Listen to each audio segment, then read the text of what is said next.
नमस्कार विद्यार्थी मित्रांनो. आज आपण आपल्या पाठ्यपुस्तकातील पेज नंबर 22 कविता 6वी या झोपडीत माझ्या राष्ट्रसंत श्री तुकडोजी महाराज यांनी लिहिलेलं हे भजन. तत्पूर्वी आपण तुकडोजी महाराज यांचा परिचय बघूया. जन्म 30 एप्रिल 1909 आणि मृत्यू 11 ऑक्टोबर 1968. पूर्ण नाव माणिक बंडोजी ठाकूर ऑब्लिक ब्रह्मभट ऑब्लिक इंगळे आणि अजून एक ऑब्लिक येतं येवले म्हणून. आता 4 आडनावं कसे? तर ही 4 आडनावं त्यांची नाही. ठाकूर हे त्यांचं घराणं आहे, ब्रह्मभट हा त्यांचा वंश आहे, इंगळे हे त्यांचं आडनाव आहे आणि येवले कारण यावली शहीद या गावामध्ये त्यांचा जन्म झाला. जन्मस्थळ यावली शहीद जिल्हा अमरावती, समाधीस्थळ मोझरी जिल्हा अमरावती, शिक्षण इयत्ता 3री पर्यंत. महाराष्ट्रातील एक आधुनिक संत, कवी, लेखक, समाजसुधारक, खंजेरी वादक, वक्ता, प्रवचनकार म्हणून प्रसिद्ध. राष्ट्रसंत तुकडोजी महाराज. जन्म 30 एप्रिल 1909. आईचं नाव मंजुळा. राष्ट्रसंत तुकडोजी महाराज यांनी ग्रामगीता जी लिहिली ती आपल्या सगळ्यांनाच अगदी सुपरिचित आहे. त्याचबरोबर त्यांनी अनुभवसार, भजनावली, सेवा स्वधर्म, राष्ट्रीय भजनावली सारखी पुस्तके सुद्धा लिहिली. राष्ट्रसंत तुकडोजी महाराज यांचे वडील असं म्हणतात की फार तापट स्वभावाचे होते आणि त्यामुळे त्यांचं आणि वडिलांचं मुळीच पटत नव्हतं. म्हणून वयाच्या 9व्या वर्षी त्यांची आई मंजुळा यांनी त्यांना त्यांच्या आजोळी पाठवलं, म्हणजे मामाच्या गावी पाठवलं. वरखेड हे त्यांचं मामाचं गाव. आणि तिथे गेल्यावर त्यांना काही दिवसांनी त्यांना त्यांचे गुरु मिळाले. त्यांचं गुरुचं नाव होतं आकडोजी महाराज आणि त्यांच्या सानिध्यात राहूनच मग राष्ट्रसंत तुकडोजी महाराज यांनी ज्या प्रकारे आपल्या भजनांतून, आपल्या ओव्यांमधून लोकशिक्षणाचा जो प्रसार केला, जो प्रचार केला किंवा अंधश्रद्धा, जातीभेद यासारख्या अनेक गोष्टींवर त्यांनी हल्ले चढवले, ह्या सगळ्या गोष्टींचं शिक्षण त्यांना त्यांच्या महाराज आकडोजी महाराज गुरुकडनं, त्यांच्या आकडोजी महाराज नावाचे त्यांचे जे गुरु होते त्यांच्याकडनं मिळाले.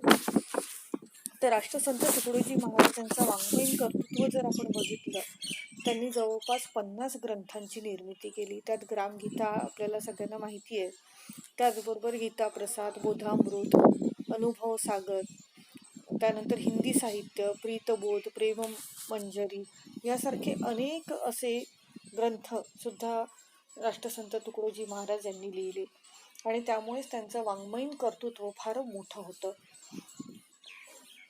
शिक्षण, भेदाभेद, अस्पृश्यता निर्मूलन, अंधश्रद्धा निर्मूलन, स्वच्छता, स्वधर्म समभाव, सर्वधर्म समभाव याविषयी कळकळीचे आव्हान करणारे आणि अज्ञानी जनतेला वात्सल्ययुक्त भूमिकेतून लोकशिक्षण देणारी त्यांची ग्रामगीता अगदी खेडोपाडी मोठ्या आदराने, फक्त खेड्यातच नव्हे तर शहरात सुद्धा मोठ्या आदराने वाचली जाते.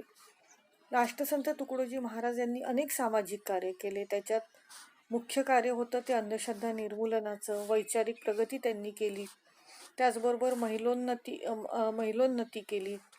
भारत सेवक समाजात कार्य केलं त्यांनी. दुष्काळात मदत केली, भूदान आंदोलनात सहभाग होता. ग्रामोन्नती, ग्रामकल्याण, बालसंस्कार, वैचारिक प्रगती असे अनेक तुकडोजी महाराजांचे कार्य आपल्याला बघायला मिळतात. सोबतच त्यांच्यावर छापील केलेलं भारत सरकारने डाकतिकीट सुद्धा जारी केलं होतं.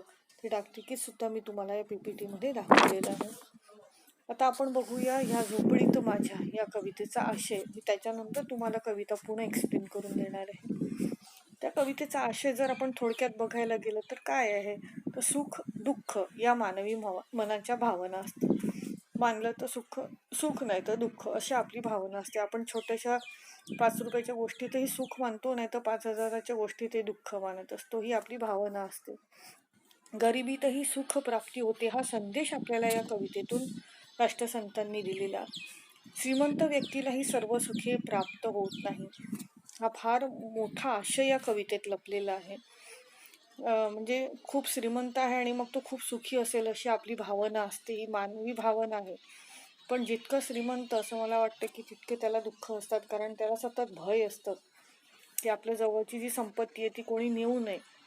तर त्याचं सतत भय त्याला असल्यामुळे त्याला शांतपणे झोप काही लागत नाही, त्यामुळे त्याला सर्व सुख काही प्राप्त होत नाही. म्हणजे जेवढी अधिक श्रीमंती तेवढी अधिक चिंता.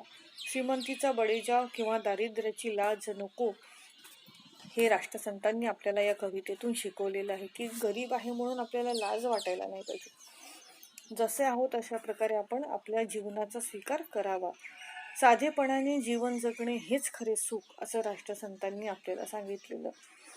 नैतिक व आध्यात्मिक मूल्यांचे जीवनाला अधिष्ठान असावे, हा सगळ्यात मोठा संदेश आपल्याला कवितेतून मिळतो, तो म्हणजे नैतिक मूल्य.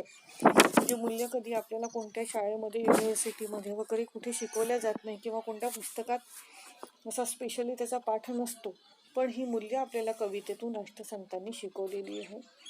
आता त्याचबरोबर स्वधर्म सहिष्णुता, राष्ट्रभक्ती, श्रमप्रतिष्ठा, नीटनेटकेपणा, संवेदनशीलता अशा अनेक प्रकारची मूल्य आपल्याला या केवळ 14 ओळींमधून ही मूल्य राष्ट्रसंतांनी आपल्याला सांगितलेली आहे. आता आपण आलो आहोत ते आपल्या कवितेमध्ये. तर हे पिक्चर आपल्याला पुस्तकामध्ये बघायला मिळतं पेज नंबर 22वर. या झोपडीत माझ्या 2 चित्र आहेत, तिथे मधात एक झाड आहे. त्या झाडाच्या पलीकडे मोठा महाल आहे, राजवाडा आहे, अनेक घरं आहेत मोठमोठाई. अलीकडे जर आपण बघितलं तर एक छोटीशी झोपडी आहे, जिला दार सुद्धा नाही आहे. तर ह्या झोपडीबद्दल राष्ट्रसंत तुकडोजी महाराज आपल्याला काय सांगतात ते आपण आता बघणार आहोत. सुख आणि आर्थिक सुबत्ता याचा काहीही संबंध नसतो. म्हणजे खूप पैसा आहे, खूप अडका आहे, खूप आर्थिकरित्या एखादा व्यक्ती मजबूत असेल, स्ट्रॉंग असेल, तर तो खूप सुखी असेल, अशा प्रकारे काहीही नसतं. हा आपल्या मनाच्या भावना असतात किंवा मनाचा खेळ असतो, कारण सुख दुःख ही दोन्ही मानवी मनाच्या भावभावना आहे. त्यामुळे राष्ट्रसंतांना असं वाटतं की लहानशा झोपडीतील व्यक्तीसुद्धा शांतपणे, आनंदपणे आपलं जीवन जगू शकतो, आणि हा आनंद सदैव त्याला कसा मिळतो हे आपल्याला प्रस्तुत कवितेतून राष्ट्रसंतांनी सांगितलेलं आहे. आता कवितेचा जो काही अर्थ आहे तो मी तुम्हाला ऑडिओच्या मार्फत समजून सांगणार आहे.